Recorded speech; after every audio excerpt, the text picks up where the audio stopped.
sedikit yang bisa selamat daripada fitnah jabatan, walaupun sedikit yang bisa selamat daripada fitnah dunia, walaupun sedikit daripada yang selamat daripada fitnah dosa.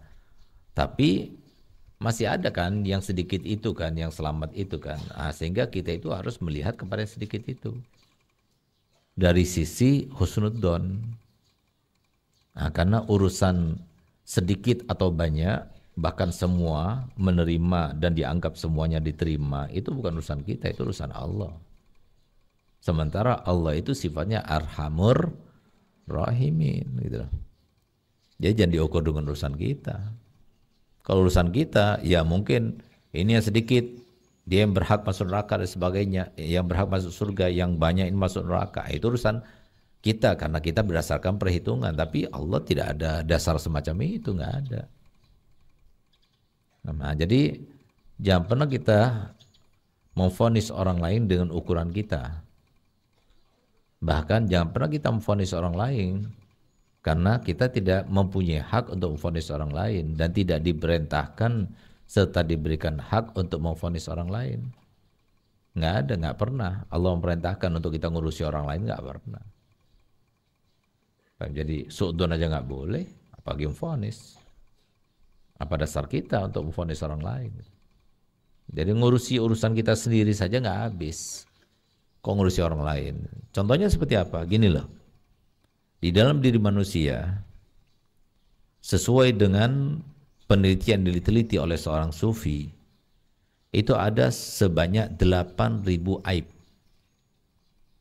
Di dalam diri manusia ada sebanyak 8.000 aib. Ya kan? Coba kalian hitung-hitung 8.000 aib itu dalam diri kalian. Sepandai-pandainya kalian, sepintar-pintar kalian, paling kalian bisa menghitungnya cuma 100. Masih ada berapa? 7.900. Masih banyak. Cari itu semuanya. Sibukkan diri kalian untuk mencarinya. Sibukkan kalian untuk mendapatkannya. Sibukkan kalian untuk membenahinya. Sibukkan kalian untuk menghilangkan sifat tidak baik dalam diri kalian sebelum kalian menyibukkan diri kalian dengan hal yang lainnya. Itu loh maksudnya. Jadi orang yang sibuk dengan orang lainnya itu adalah orang yang merasa bahwasanya dirinya sudah sempurna. Tidak, itu nggak ada haknya. Dan bukan berarti, kita berarti nggak peduli kepada yang lainnya. Bukan masalah nggak peduli atau peduli, tidak. Tapi masalahnya, ku anfusakum wa ahlikum. Pertama yang harus kita peduliin itu dari kita sendiri. Selamatkan diri kita sendiri, sama seperti refleks itu. Gerakan refleks itu adalah gerakan menyelamatkan diri. Ya. Gerakan refleks itu adalah gerakan menyelamatkan diri. Itu otomatis itu. Gerakan refleks itu selalu menyelamatkan, yang diselamatkan itu siapa? Ya diri sendiri. Nggak ada yang menyelamatkan orang lain, menyelamatkan diri sendiri. Sebagaimana itu adalah sebuah gerakan otomatis, maka harusnya menjadi sebuah tuntutan untuk kita sendiri sebelum kita melakukannya dan menerapkannya kepada orang lain. Terapkan pada diri kita sendiri. Sebagaimana firman Allah Ta'ala, ku anfusakum wa ahlikum nar. Jagalah diri kamu dulu, baru keluarga kamu. Urusi diri kamu dulu sampai tuntas dulu, tuntas. Habis. Urusi keluarga kamu dulu sampai habis, tuntas. Masih ada sisa, baru urusi yang lainnya. Gitu loh. Jadi jangan sampai kemudian kita mengurusi orang lain sementara urusan sendiri terbengkalai. Jangan gitu loh. Itu terkait dengan kepo. Ya. Bukan terkait, berarti kita nggak perlu mengajar, nggak perlu menasihati, nggak perlu menegur. Itu lain lagi. Kenapa orang begini? Kenapa orang begitu? Itu loh, nggak boleh ngurus itu kayak nggak boleh. Kenapa sih orang kayak begini? Dia kok nggak pakai begini? Dia kok kayak nggak begini? Itu bukan urusan ente, bukan urusan diri ente yang semacam itu urusan ente sendiri. Kalau urusan orang lain begini begitu, itu urusan dia antara dia sama Allah. Yang bikin hukum siapa? Allah. Yang punya hukum siapa? Allah. Yang berhak menghukumi dia begini begitu siapa? Nanti yang punya surga, yang menentukan masuk surga dan neraka siapa? Kita cuma melihat saja. Nggak usah ngurusi masalah itu. Kalau kamu itu misalnya melihat sebuah kemungkaran, sebuah kemaksiatan yang perlu ditegur, ya silahkan. Silahkan tegur, tapi jangan mengurusi. Nanti nggak? Menegur sama mengurusi beda. Nah, menegur itu kayaknya setahu saya nggak boleh deh yang semacam itu dilakukan. Jangan ya, jangan ya. Nah, itu namanya menegur.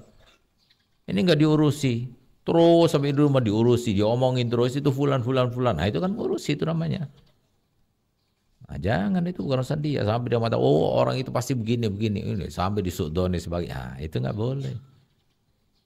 Ketemu lagi, oh, ini yang kemarin, ini, itu nggak boleh. Itu urusan antara dia sama Allah. Mungkin dia sudah diampuni Allah Ta'ala, sekarang malah diangkat derajatnya. Bahkan mungkin sekarang sudah menjadi kekasih Allah, kita nggak paham. Nah itu maksudnya. Urusan orang lain itu bukan urusan kita. Nah tapi kita harus responsif. Responsif itu ketika orang itu perlu nasihati, kita nasihati pada waktu itu. Tapi jangan diurusi. Kalau seumpama dia itu nggak mau dinasihati, jangan diurusi, jangan ente marah. Nah, namanya yang punya hidayah siapa? Kan Allah, bukan ente. Kenapa ente marah? Makanya ente dendam sama dia. Nah, itu urusi itu namanya. Ngapain ngurusi? Ngapain dendam? Itu kan diperintahkan untuk menyampaikan saja. Nggak diperintahkan untuk dendam. Nggak diperintahkan untuk sakit hati. Nggak diperintahkan untuk marah. Nggak diperintahkan untuk membalas. Tapi diperintahkan untuk menyampaikan saja. Nah, jadi yang diperintahkan Allah itu apa? Ya itu aja yang disampaikan, yang diwajibkan untuk dilaksanakan. Selebihnya serahkan sama Allah. Yang bisa kita lakukan selebihnya itu apa? Untuk selebih-selebihnya itu yang nggak bisa kita lakukan, doa. Itu yang bisa kita lakukan. Nasihati sudah, negur sudah, memperingati sudah, memberikan sanksi sudah, tapi kok masih begitu, ya tinggal doa, udah selesai gitu loh. Nggak usah diurusi, diurusi itu diingat terus dan sebagainya, kemudian su'don, kemudian kita memvonis berarti orang ini begini begitu, enggak, itu bukan urusan kita itu. Memang, kalau kita mau ngurusi, urusi diri kita sendiri, jangan urusi orang lain. Kenapa Ustadz menjelaskan secara detail yang semacam ini supaya kita tidak melihat oh pejabat ini koruptor ini, oh suka korupsi. Jangan, bukan urusan dia sama Allah. Urusan kita itu melihat dia itu telah melaksanakan haknya masyarakat, dia telah memudahkan urusannya masyarakat, dia telah mengayomi masyarakat. Dia ini termasuk yang disebutkan oleh Nabi bahwasanya satu harinya pejabat asalkan dia adil dan amanah, saya yakin insya Allah dia adil dan amanah, sehingga dia termasuk yang berhak mendapatkan pahala. Kata Nabi, pahalanya dia itu seperti ibadah selama 60 tahun namanya. Enak kan? Husnudzon kita.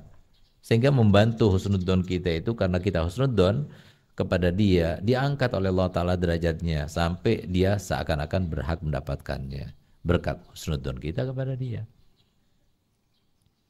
Jangan kita lihat pejabat, oh ini nih pakai baju coklat ini, oh berarti dia begini-begini nih, dia begini. Jangan.